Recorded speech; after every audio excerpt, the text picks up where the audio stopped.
All right, hi everybody. John Meadows here with Eugene Teo in San Diego, still out here. And the topic that we wanted to discuss today is specifically related to self-sabotage and specifically related to dieting self-sabotage. A lot of times people fall off the wagon, they go crazy. I just got an email last night from a client that went crazy on some ice cream, and those things happen. So what do you do when you self-sabotage? Because a lot of people, it turns into this snowball effect and they go crazy. So what we're going to talk about today is what happens when you do that? What do you tell your people? If you want to go ahead and kick us off. Look, it's a really, I guess, touchy subject because it's about cravings, a lot of guilt, a lot of anxiety, a lot of emotional things related to this as to what the real underlying issue may be. Maybe it is as simple as saying, hey, you know what? Maybe you should be eating more than 300 calories a day. Maybe that's why you had the donuts and the ice cream, because your body was just like, feed me.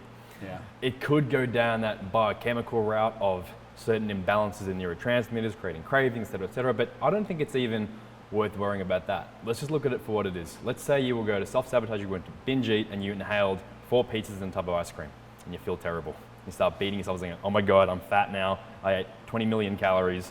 My whole last 20 weeks is a complete waste of time.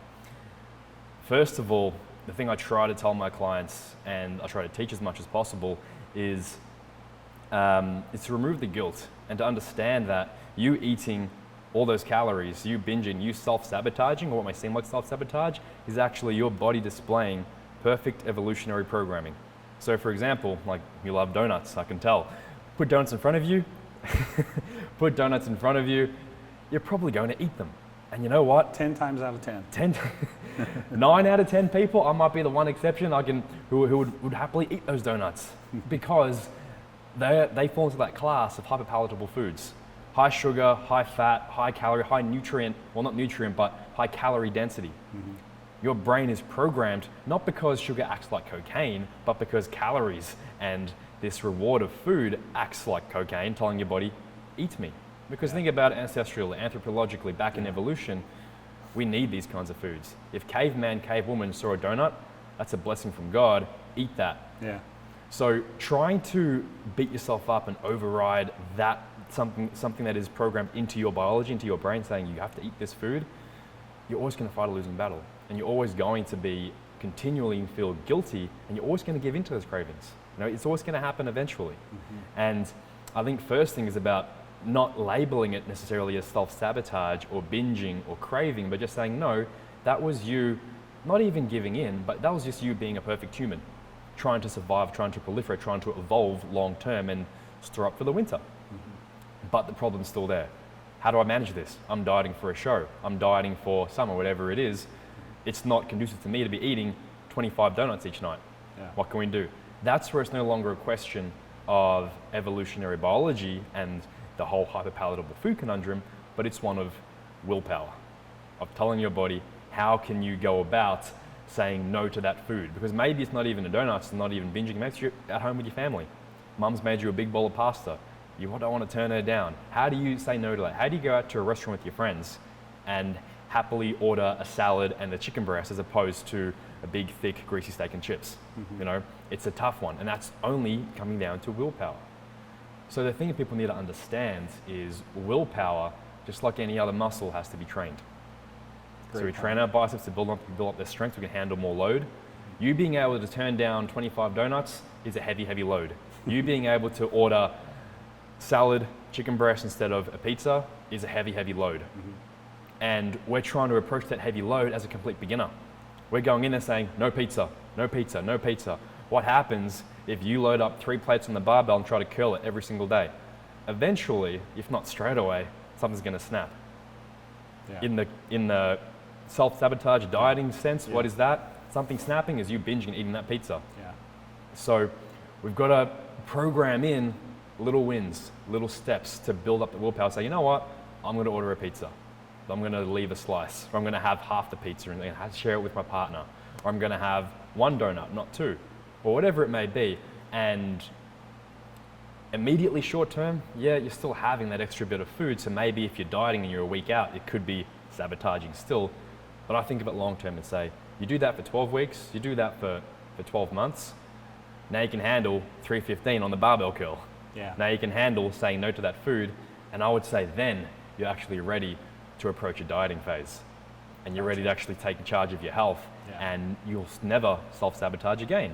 And then if you want to, you'll say, you know what, I want to have a pizza now. And it's your decision. Yeah. You're not controlled by these urges, and you have control over your own willpower. Yeah. That's how I see it. So as you were talking, I had a story pop into my head, and I'm going to tell you, so there is nothing that would help your willpower more than getting embarrassed. So I was dieting for a show one year, and I actually won my class, but I was clearly not at my best, clearly. And I had a coach who I love to this day who knew that. He knew me, and I've told this story a few times, but so Mike, his name was Mike Matson. He's an awesome guy. He was an awesome coach. First coach I ever had, and unbelievable guy. So Mike meets me outside of the auditorium. I got my trophy, and I'm feeling really good about myself. You know what Mike says? My girlfriend's there. One of my best friends was there. He walks up, says, "John, you have a second?" "Yes, sir." He says, "You know you weren't at your best. The effort that you put out for this was bull. You just lost the overall to a middleweight that was half your size." He said, are you real happy with your effort?" I was like, oh. Because I had been cheating like crazy on my diet. I was getting a little, honestly, I was just getting a little full of myself. I can beat anybody in Ohio. Nobody's going to beat me. And I got beat by a little middleweight. So I felt so bad. I was so embarrassed. Like, after that, I never cheated on my diet again. Like, I don't want to feel that embarrassment. And one of the things I do is I tell people when I'm going to compete. I'm not one of these guys that hops into a show at the last second. I actually tell people when I'm going to compete. And as strange as this may sound, I do that because when people come to support me, or when people have an expectation of me, it actually pushes me harder. I'm like, I don't want all these people traveling to see me and then I look like crap and embarrass myself. And not just myself, I just wasted their time. Yeah. I see these guys do a contest and they have you can tell they're going through the motions, they don't care, they got a bad attitude on stage, and I'm like, people came to see you. And that's the best you can do for people who took time out of their day to see you. When people come to see me, I take it as an awesome compliment, and I'm going to do my damn best for them. Now, those are just kind of that's just the way my head works. That may not work for everybody else. The fear of embarrassment may not be the right motivation for you, like it is for me. So I would say this. You definitely have, as Eugene mentioned a physiological battle that goes on. It's a battle when you're dieting. Anytime, like if you ever notice your sense of smell, Yeah, it heightens. And your taste. really heightens. Your sense of taste heightens. Sweet potato actually tastes sweet. It tastes unbelievable. A Brussels sprout all of a sudden tastes good. It's like, what is going on? Like you get in a car and you're driving down the road and you smell, man, I smell French fries. You wouldn't have smelled that before, but there is a physiological battle going on. It's not normal to eat chicken and rice 6 times a day or whatever it is you do. It's not normal. So there is an incredible amount of willpower, as you mentioned, it has to be involved. And like it or not, you have to have some willpower because you can't override this physiology. You just can't override it. It's going to get tough. Now, just maybe eating clean and doing some stuff here and there, that's different. But what Eugene and I are talking about is really pushing it. It's getting to your absolute best. If you're competing, getting to absolute leanest. That's when it gets really tough. And so there is, the bottom line is, we're not going to sugarcoat it. There is an amount of willpower involved. So let me just leave you with one more thing that I think kind of helps. I believe that, I'm going to say you eat 5 meals a day. I'm just going to randomly choose that number. So that's 35 meals a week. What I like to do with people is I like to program a meal where they can do whatever they want, basically. 1 meal a week. So 34 out of 35 of their meals are spot on. And then have 1 meal where they can go out with their friends, their spouse, their kids. They can have a hamburger. They can have a couple slices of pizza.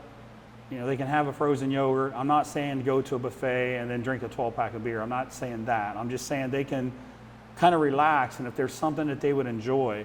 And here's what I find happens. First of all, it never hurts their contest condition because they've had 34 out of 35 meals were really good. And you can't tell me changing out that chicken breast for a hamburger that one time a week is that big of a deal, because I don't believe it is. But the other thing is, physiologically, now all of a sudden, oh man, that was good. I had my reward.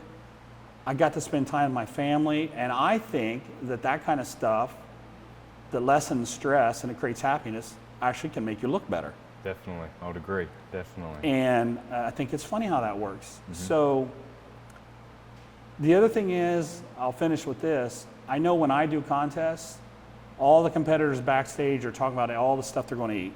I can't wait to go get some pizza.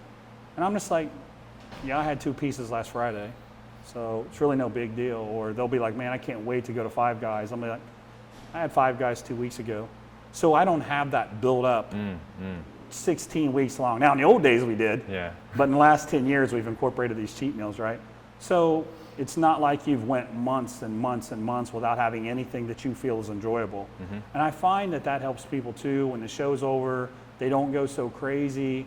If they cheat on their diet, if they binge or whatever, like you're talking about, well, they tend to binge more if they get off the rails. But like if I'm giving somebody something on Friday, and then on Wednesday when they're feeling that physiological challenge, they're in their mind, they can say, it's okay. Friday, we're going to Five Guys.